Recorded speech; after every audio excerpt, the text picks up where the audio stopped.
21401 and 21409 is slow. 21403 remains steady. New inventory is slow to come to the market. It's Friday, November 4th, 2022. I'm Kimberly Barton of Kinetic Realty, your local market expert with this week's Annapolis Real Estate Report. You need to know what the local market is doing, so be sure to subscribe for weekly updates.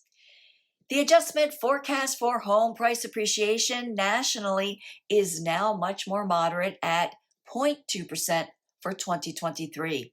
However, interest rates exceed 7% now, the highest point in 20 years. So buyer activity has slowed. In the Annapolis area, less buyer activity and fewer homes for sale reflect a static market. We saw 20 new listings hit the market over the past week.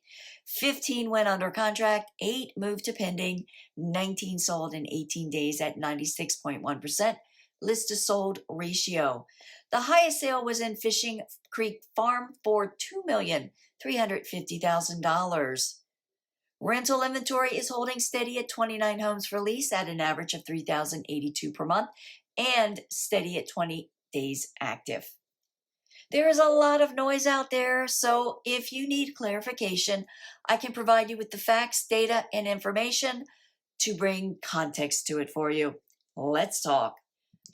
That's a wrap for this week's Annapolis Real Estate Report for Friday, November 4th, 2022. Thanks for tuning in, and until next week, stay safe.